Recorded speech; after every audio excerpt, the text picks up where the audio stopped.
오늘 이 본문은 우리가 잘 아는 대로 나사로의 이 죽음과 나사로의 부활이에요. 이 일을 통해서 예수님은 우리에게 뭘 말씀하시고자 하는지 그걸 우리가 확실히 붙들게 되면은 우리는 예수님이 이 땅에서 주시고자 했던 것을 선물로 확실히 받게 될 것이고, 우리 신앙은 그야말로 반석 위에 그 기초를 얻게 되는 셈이죠. 그래서 먼저 오늘 17절 말씀 한번 보겠습니다. 시작. 예수께서 와서 보시니 나사로가 무덤에 있은지 이미 나흘이라. 나사로가 무덤에 있은지 이미 나흘 되었다고 합니다. 당시 유대인들은 사흘 동안은 영혼이 떠나지 못하고 그 주위를 이렇게 맴돈다고 생각을 했어요. 그래서 벌써 사흘이 지나고 나흘이 되면 얼굴이 부패해서 자기 얼굴을 식별할 수 없어서 떠나게 되는 게 나흘째라고 생각을 했다고 해요. 이게 어떻게 보면 죽은 지가 나흘이 되었다는 이 표현은 더 이상 이제는 소망이 없다는 그런 뜻이죠. 21절 22절입니다. 시작. 마르다가 예수께 여짜오되 주께서 여기 계셨더라면 내 오라버니가 죽지 아니하였겠나이다. 그러나 나는 이제라도 주께서 무엇이든지 하나님께 구하시는 것을 하나님이 주실 줄을 아나이다. 예수님을 보자마자 어떻게 보면 좀 원망스킨 말이죠. 예수님이 계셨더라면 내 오빠가 살아있을 텐데, 예수님 살려주셔서 내 오라버니가 죽지 않았을 텐데, 그런 푸념 또는 원망 같은 말을 하죠. 그러나 나는 지금이라도 주님께서 무엇이든지 하나님께 구하면, 그러면 하나님이 그걸 들어주실 줄 압니다. 믿음이 좋아 보이는 표현 같지만 그는 예수님의 위치가 하나님과는 다른 존재로 하나님께 구할 수 있지만 구하면 들어주시는 것을 내가 안다 라고 말함으로써 아직까지 마르다는 예수님을 믿는다고 표현하지 않아요. 예수님의 대답이에요. 23절 24절입니다. 시작. 예수께서 이르시되 내 오라비가 다시 살아나리라. 마르다가 이르되 마지막 날 부활 때는 다시 살아날 줄을 내가 압니다. 예수님께서는 지금 내 오라비가 다시 살아나리라. 마르다에게는 예수님, 하나님께 뭘 구하면 하나님께서 예수님 얘기는 들어줄 줄 제가 아는데요, 내 오라버니가 지금 살아날 것이다. 다시 살아날 것이다. 그러나 예수님이 이 말씀을 듣고 마르다는 이걸 다시 지식의 범위 안에서 해석을 합니다. 우리가 다 마지막 날 부활 때는 다시 살아날 줄 내가 압니다. 정통 유대교는 산헤드린에 장악하고 있는 사두개인들을 제외하고는 다 부활을 믿었습니다. 마지막 날 부활을 믿었어요. 최후의 심판날 부활에 이른다는 걸 믿었습니다. 그래서 구약의 몇몇 말씀들을 근거로 해서 욥기나 예를 들어서 다니엘서나 이런 데 나오는 이 부활에 대한 어떤 그런 의미를 찾을 수 있는 말들이 있어요. 심지어 아브라함이 이삭을 제물로 드리라고 할 때 선뜻 드릴 수 있었던 것도 부활 신앙의 근거에서 그를 주셨다, 이렇게 우리가 해석하지 않습니까? 따라서 구약의 몇몇 구절, 특별히 이사야서 66장에 가면은 새하늘 새 땅이 나와요. 따라서 새하늘 새 땅에 대한 비전을 갖고 있는 것, 그리고 그 마지막 새하늘과 새 땅이 임하면은 우리의 모든 고통과 고난이 사라지고 기쁨과 환희가 넘치는 그런 하나님의 백성의 새로운 삶이 펼쳐질 것이라고 하는 새 생명의 백성이 될 것이라고 하는 것에 대한 부활 신앙을 가지고 있었다는 것입니다. 그건 미래적 부활이에요. 미래적 종말론에 근거한 부활 신앙은 내가 압니다. 마르다는 그것도 내가 안다. 최후의 순간에 우리가 부활한다는 것도 나는 알고 있다. 예수님께서 이 말을 고쳐주시고 마르다의 알을 믿음으로 바꿔주시기 위해서 요한복음 전체를 통해서 가장 놀라운 선언을 하게 됩니다. 우리가 말하는 나는 누구누구다라고 말하는 예수님의 자기 정체성 선언의 마지막 선언이자 이 요한복음 가운데서 사복음서 가운데서 지금 가장 놀라운 선언을 듣게 되는 것입니다. 마르다에게 한 말씀이지만 이분이 이 땅에 오셔서 선포한 가장 위대한, 가장 충격적인 선언이에요. 25절, 26절입니다. 시작. 예수께서 이르시되 나는 부활이요 생명이 나를 믿는 자는 죽어도 살겠고 무릇 살아서 나를 믿는 자는 영원히 죽지 아니하리니 이것을 내가 믿느냐? 나는 부활이요 생명이다. 마지막 날 다 몸이 부활할 걸 제가 압니다. 내가 부활이다. 내가 생명이다. 나를 믿는 자는 죽어도 살겠고 나를 믿는 자는 부활하겠고. 근데 예수님이 내가 부활이요 내가 생명이라고 말씀하셨기 때문에 종말론적 미래 종말론적 부활이 예수님의 현존 지금 바로 눈앞에서 그런 미래적 종말론의 부활이 아니라 현시적 종말의 부활이 일어날 수 있다는 것을 말씀하고 계신다는 것이죠. 나를 믿는 자는 죽어도 살겠고 무릇 살아서 나를 믿는 자는 영원히 죽음을 보지 아니할 것이다. 왜냐하면 내가 곧 생명이기 때문에 이 생명은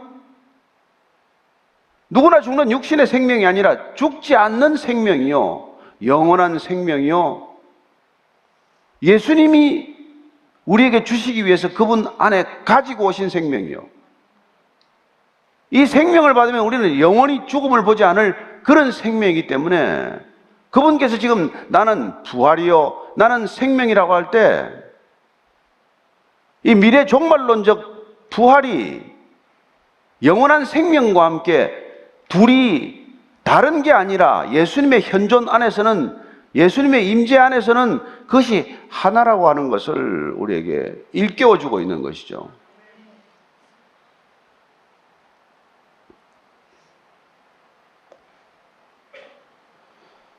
여러분 이것 때문에 예수 믿는 것 아닙니까? 우리가 다 죽는 것 때문에 두려워서 묶여서 하는 것 아닙니까? 누가 죽음의 문제를 해결합니까?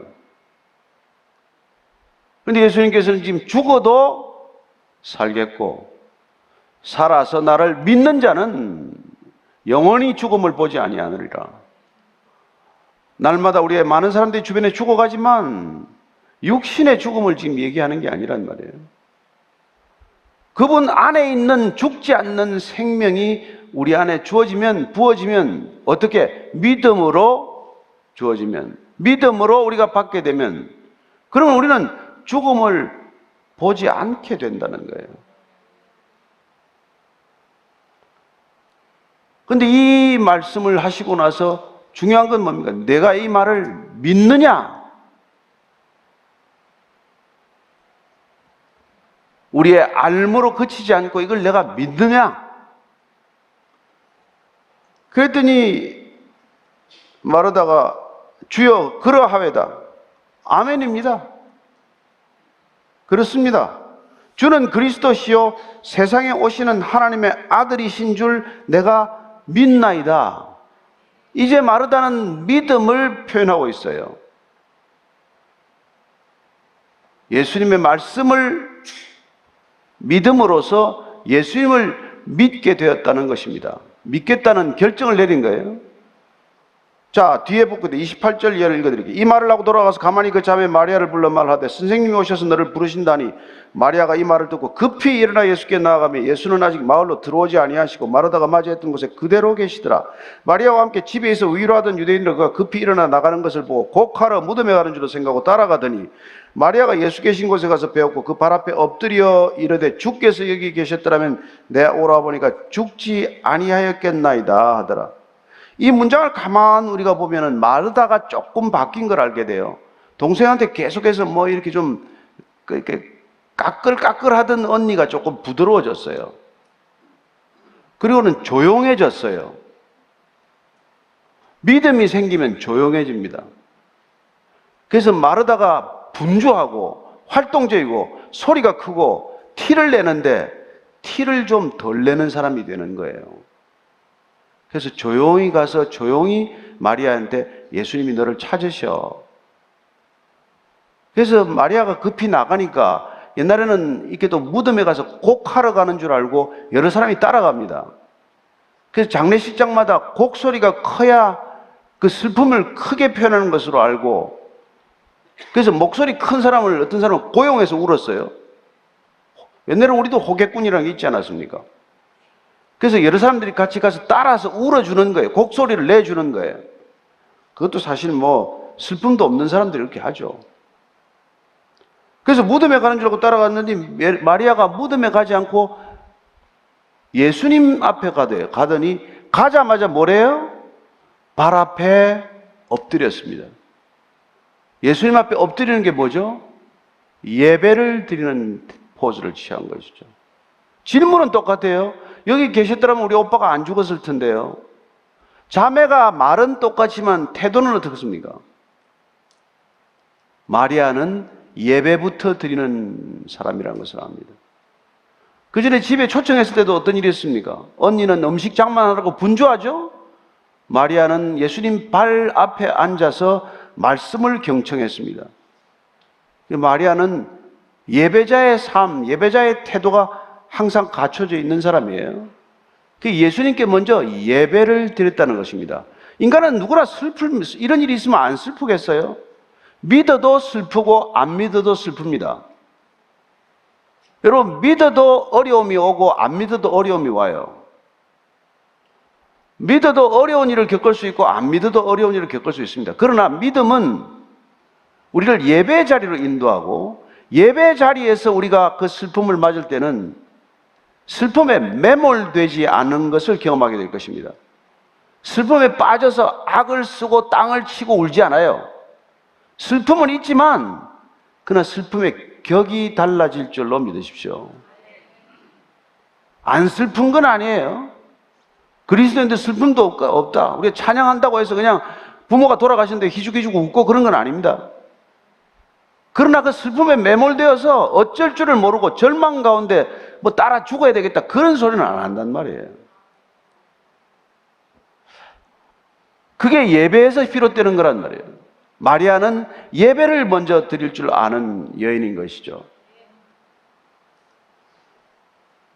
예수께서 마리아의 울음과 그 태도를 보시고 이렇게 말씀해요. 33절입니다. 시작. 예수께서 그가 우는 것과 또 함께 온 유대인들이 우는 것을 보시고 심령에 비통히 여기시고 불쌍히 여기사, 이 마리아의 우는 모습과 마리아의 예배드리는 모습을 보고 나서 예수님은 두 가지 반응을 보이십니다. 감정적 반응이에요. 인간 예수의 반응이에요. 첫째는 뭡니까? 심령에 비통히 여겼다고 되어 있어요. 근데 이 말의 뜻은 일종의 분노를 느끼는 거예요. 어떤 번역은 부들부들 떨었다라고도 번역을 해요. 마리아에게 부들부들 떨었을까요? 그게 아니잖아요. 같이 따라온 유대인들의 뭐 좀 가식적인 울음을 보고 막 분노하신 걸까요? 그게 아니란 말이에요. 죽음의 두려움에 잡혀 있는 것, 죽음이 가져다 주는 그 슬픔에 아파하는 것을 예수님께서 안타깝게 여기시고, 그리고는 몸이 떨릴 정도로 분해하셨다는 거예요. 그렇습니다. 죽음 그 자체에 대한 분노란 말이에요. 죽음을 걸머지고 있는 사탄에 대한 분노란 말이에요. 죽음이라는 덫으로 인간을 절망으로 끌고 가는 악한 존재에 대한 분노라고 우리는 해석해야 하는 것입니다. 예수님께서 막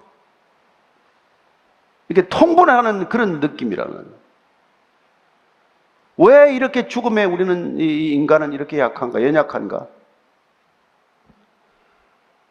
두 번째 반응은 뭡니까? 불쌍히 여기는 반응이란 말이에요. 그 슬픔을 안타깝게 여기고 위로하고자 하는 그런 마음이 있단 말이에요. 왜요? 사랑하기 때문에. 예수님께서는 나사로도 사랑하시고 마르다와 마리아도 사랑하십니다. 그 사랑을 어찌 다 알겠습니까? 그분의 사랑의 이 넓이와 깊이를 어떻게 다 알겠습니까? 그리고 그분을 사랑하시되 끝까지 사랑하시는 사랑 아닙니까? 우리는 그 사랑을 다 알지 못하지만은 그분은 그 사랑 때문에 우리를 긍휼히 여기시는 분이십니다. 우리를 끝까지 긍휼히 여기셔 달라고 기도하시기 바랍니다. 네.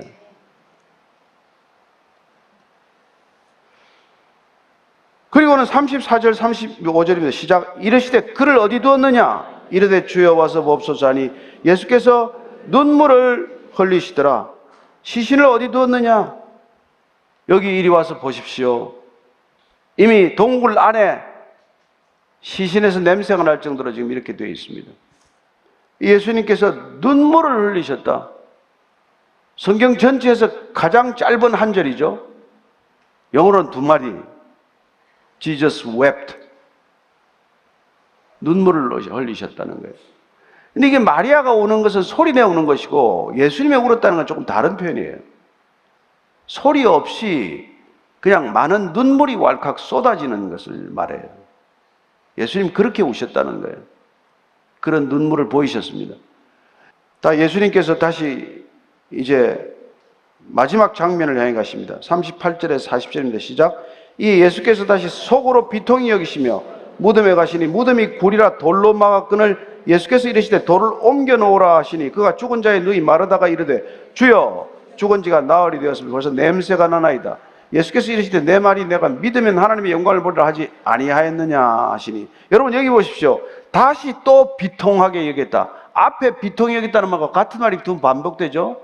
다시 한번 이게 분노하는 그런 마음, 그런 감정적인 격함을 드러내셨다는 것입니다. 돌로 막아 놓았기 때문에 돌을 옮겨 놓으라고 말합니다. 이때 마르다가 내가 예수님을 믿나이다 고백했지만 그 믿음이 어떤 믿음인지를 다시 드러내게 됩니다. 아니 예수님 돌을 옮겨 놓으라니요. 지금 시신이 나흘째 지금 저기 있으면서 냄새가 나는데요. 이게 지금 마르다가 또 보인 반응이란 말이에요. 우리는 믿는다고 하지만은 어떤 결정적인 어려움이나 또 결정적인 사건이 생기면 우리는 옛사람으로 또 돌아가서 우리가 경험했던 것, 우리가 판단하고 상식적으로 결론 내렸던 것들로 다시 또 반응하게 된단 말이에요. 마르다의 믿음은 그런 믿음이라는 것입니다.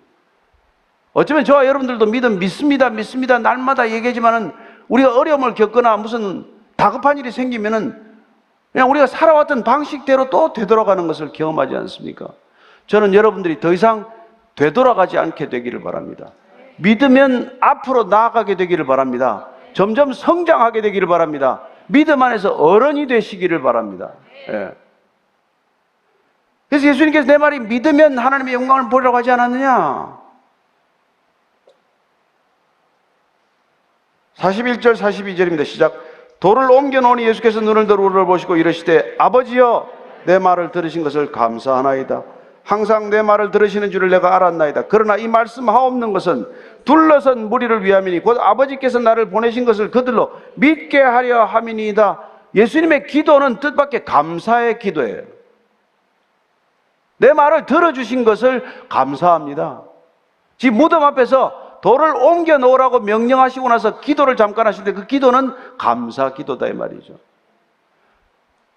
얼마나 큰 믿음이신지, 얼마나 놀라운 믿음이신지 그는 죽은 나사로를 지금 살리는 것을 감사하다라고 기도하고 있는 것이죠. 그리고 그 감사 기도의 목적은 뭡니까? 이 주위에 둘러선 사람들에게 하나님께서 나를 보내셨다는 것을 믿게 하는 것, 그들이 믿음을 갖게 되는 것을 이 사건의 목적이라고 말하고 계시는 것이죠.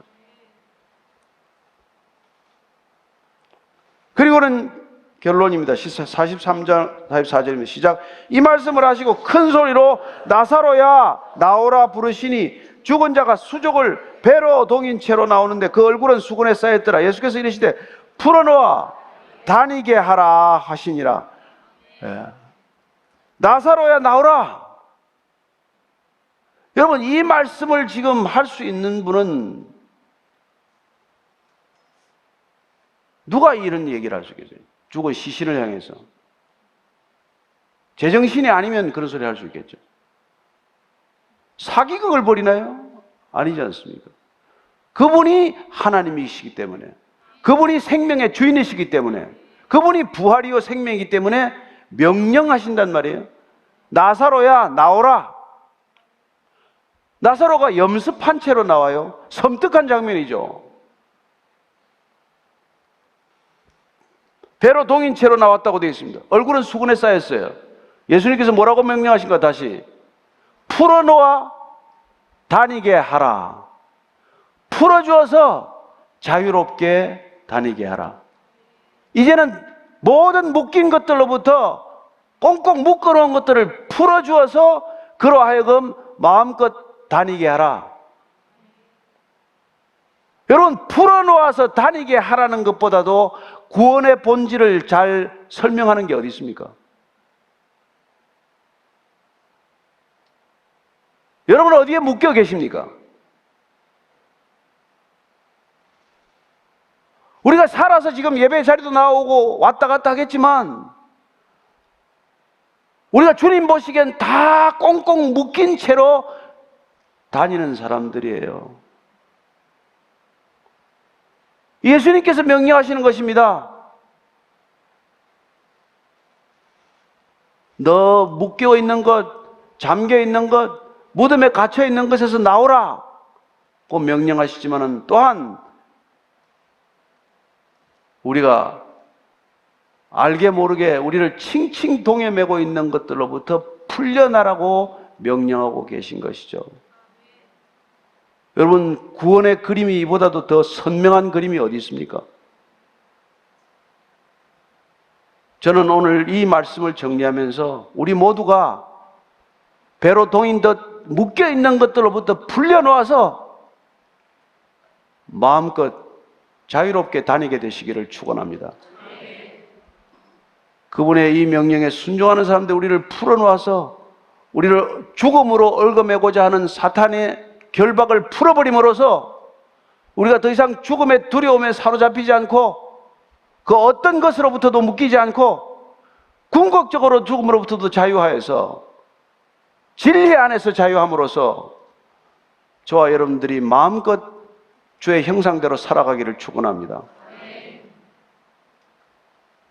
주님께서 이 일을 위하여 오셨고 주님께서 우리를 풀어놓아 다니게 하시기 위하여 그분이 십자가에서 묶이게 되는 것입니다. 우리가 죽음을 이기고 자유롭게 다닐 수 있도록 하기 위하여 그분이 십자가에서 대신 죽음을 맞게 될 것입니다. 따라서 베다니에 있었던 이 나사로 사건은 나사로를 풀어놓아서 마음껏 다니게 하라, 이 구원의 본질을 선포하시기 위하여 허락하신 사건이고, 주님께서는 이 일을 통해서 곧 있을 예루살렘에서의 그 골고다 언덕에서의 십자가와 부활을 통해서 궁극적으로 그분이 이 땅 가운데서 구원의 섭리를 어떻게 펼쳐갈 것인지를 우리에게 선연하게 보여주신 것이라는 것을 기억하셔야 합니다. 오늘 저와 여러분들은 죽은 나사로가 다시 일어나듯 다시 그 자리에서 일어나게 되기를 축원합니다. 그리고 저와 여러분들의 얼굴과 수건처럼 쌓여있는 것들, 저와 여러분들을 꽁꽁 묶어놓고 있는 것들, 누군가에게는 다 감추고 살아가지만은 말 못하게 이렇게 묶여있는 것들, 그 모든 묶인 것들로부터 노임을 받게 되고 풀어짐을 경험하게 되기를 축원합니다. 진리 안에서 자유하십시오. 마음껏 자유하십시오.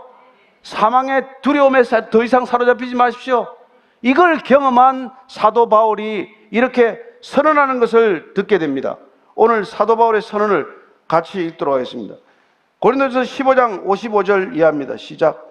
사망아, 너의 승리가 어디 있느냐? 사망아, 내가 쏘는 것이 어디 있느냐? 사망이 쏘는 것은 죄요, 죄의 권능은 율법이라. 우리 주 예수 그리스도로 말미암아 우리에게 승리를 주시는 하나님께 감사하노니, 그러므로 내 사랑하는 형제들아, 건실하며 흔들리지 말고 항상 주의 일에 더욱 힘쓰는 자들이 되라. 이는 너희 수고가 주 안에서 헛되지 않은 줄 알미라. 아멘. 아멘. 주님이 우리를 풀어놓아 다니게 하라. 자유해진 저와 여러분들이 더욱 주의 일에 힘쓰는 자가 되기를 축원합니다. 풀려났음을 증언하는 자가 되기를 축원합니다. 더 이상 어떤 것에도 묶이지 않는 자유함이 내게 있다는 것을 날마다 우리의 삶의 자리에서 선포하고 증언하는 증인 되기를 축원합니다.